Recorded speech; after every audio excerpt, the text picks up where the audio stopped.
guys, have you ever, specifically now, particularly now anyways, that we're into a new year, have you ever found yourself in a position or a rut where you can't get back into your rhythm? And by rhythm, I'm talking about fitness, wellness, nutrition, lifestyle, awareness, and improvement, or maintenance, where you just can't get back into your groove, where you got everything going for you, whether it's your workouts or, your eating habits, whatever it may be.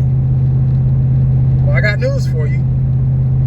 If you happen to find yourself in that rut, or if you've been in that rut and not been able to get out, you're not the only one. Everybody who's been part of a fitness-related, health-related, nutrition-related lifestyle goes through those periods of time. Periods where you feel like, the cravings just won't go away, like you just can't get over, you just gotta have sweets every day. You just gotta have this, that, and the other all the time.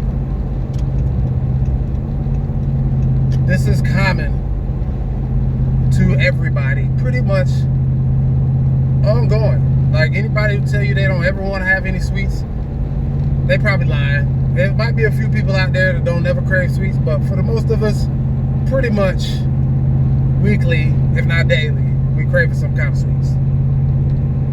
Well, how exactly do we get over that? Over those periods of time where we continuously feels like we're failing consistently, like every day you eating the sweets, you eating the junk, you eating the candy, the whatever people bring to work, you eating that, snacking and all that. Well, I'm gonna tell you how. You have got to keep some extreme levels of dieting in your repertoire. Now, let me explain what I mean by that. I'm not talking about cookie cutter, mainstream diets, Atkins, at least the old Weight Watchers. I haven't done much research on the new Weight Watchers where they had the point system where you just eat whatever and just count points. Not talking about that. And I'm definitely not talking about the super extreme stuff like snake diet, where you just starve yourself to death, eat 1-2 meals in an entire week. That's about the dumbest distortion of intermittent fasting I've ever seen. How you do manage to handle that is practicing things like your keto diet. Do keto for a week or 2 or 4 weeks. Do paleo, or do like a no sugar diet. Do a diet where you cut out the stuff that tends to set you back. Sometimes they call the gateway foods now. I mean, really, whatever. Like bread, you know what I'm saying? Like if you eating, bread, and then next thing you know, you eat candy and cookies and all that kind of stuff, cake. Then cut out the bread, cut out the sugar, cut out all the stuff that is detrimental to you reaching your goals, or to you maintaining your good, balanced, healthy weight. Because over the course of time, you're going to realize, once you're in the fitness lifestyle for a long time, it's hard to re-motivate yourself every single year after year, after month, after month, after week, after week.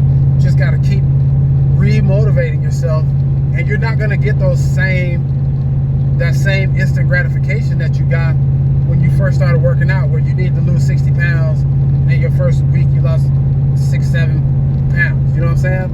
Now it takes you 6 months to lose 3 or 4 pounds. You know what I'm saying? So you're not gonna get that instant gratification. You've got to just keep on the grind. All right? What they said, hustle is free, to grind is sold separately.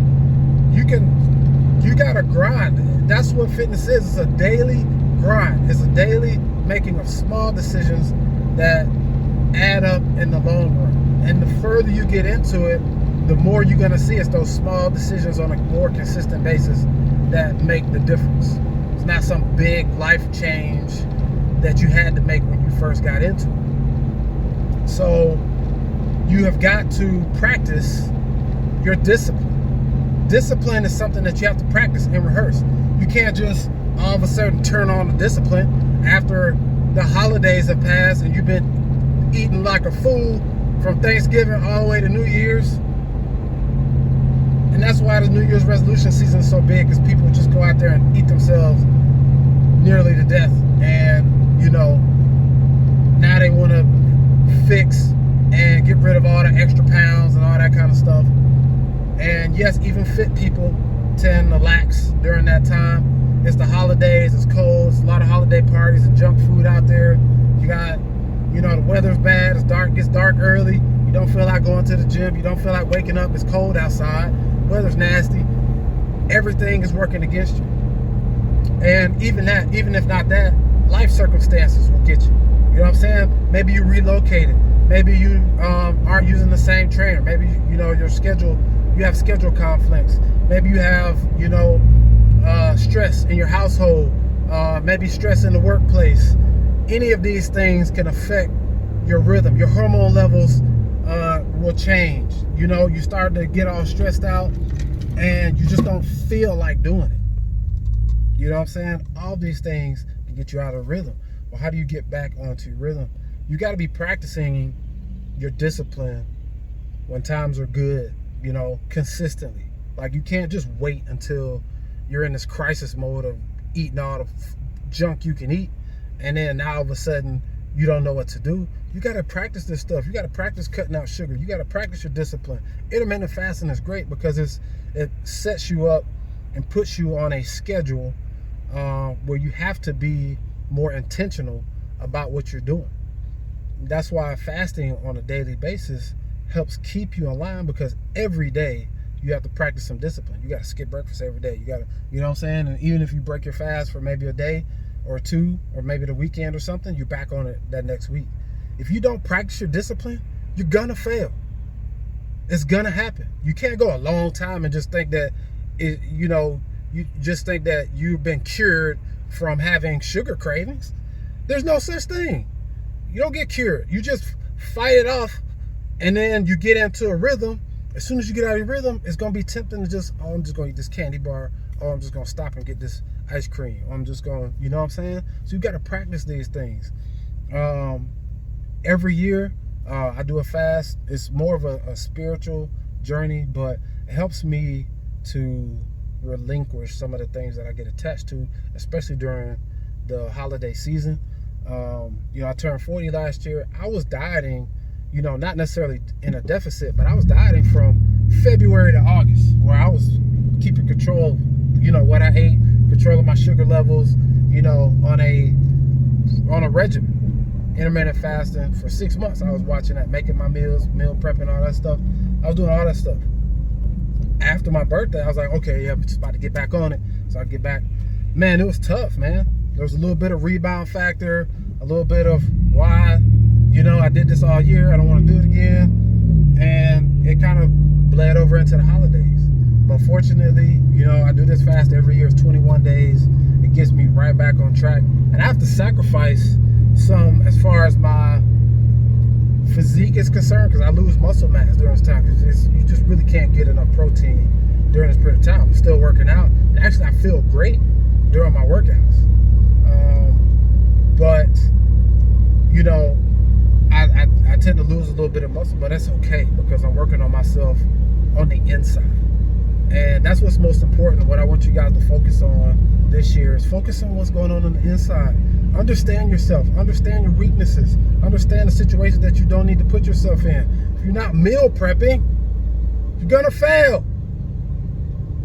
So, especially if you train with me, I don't want to hear you whining about, oh, I just can't get myself back. Woe is me. Woe is me. I can't help myself. And especially if you've done it before, you can do it again. Period. I am not gonna give you a pass because you just all of a sudden decided that you can't turn down the cake and cookies to show up at the office.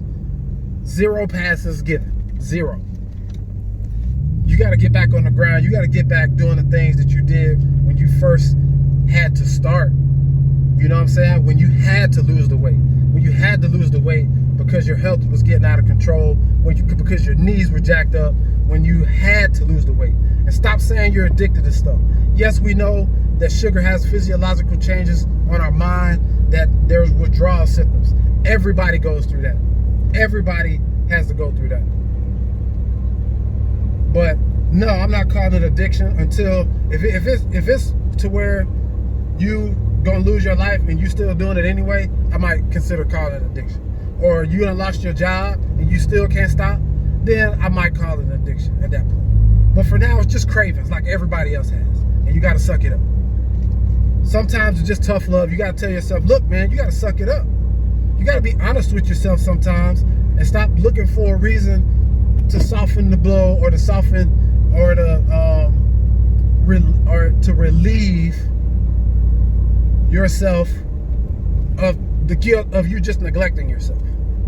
You know what I'm saying? And this could be applied to various areas of life because we all have our weaknesses, we all have our downfalls. But at some point, we got to be honest with ourselves. Just be like, hey, man, you messed up. So you got to do better. And that involves practicing your discipline and making the small decisions on a daily basis. Making sure your meals are prepared, making sure you're not putting yourself in those bad situations. If people are around you that you got to say no. You know what I'm saying? There's been times with me and my wife, we get into it because she brought some Klondikes home and I ain't asked for them. And I'm right in the middle of doing real good and I won't go eat them Klondike bars.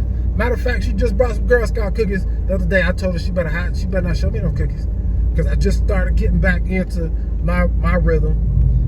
And if I start eating Thin Mints, I'm going to eat one sleeve at a time. And you put them in the freezer and they're just so crispy and tasty. And man, you could just keep eating them Thin Mints all day.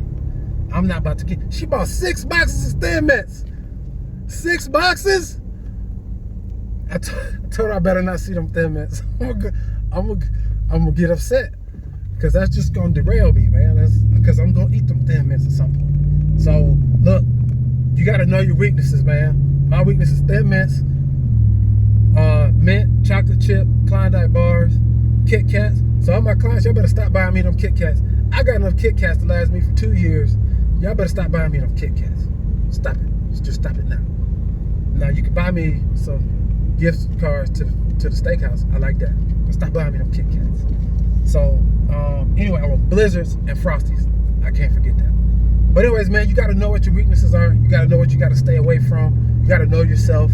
You got to practice making the small decisions every day. You can't have that stuff sitting up in your house. You can't have cookies and chips and all kind of stuff sitting up in your house just waiting for you to have a weak moment where you just run into the kitchen and rip the bag open. There's chips flying everywhere. You just eating them like Cookie Monster. My baby watched Sesame Street. So, yeah. So, that got me in the mindset of Cookie Monster. But anyways, man, you can't set yourself up for failure, man. Get those meals prepped. And stop feeling sorry for yourself. Get yourself together, man. So we can get these goals, man. It's 2020. You got to work on this. You got to work on that. Oh, it's up to you. All right, man. Holla at y'all later. Peace out.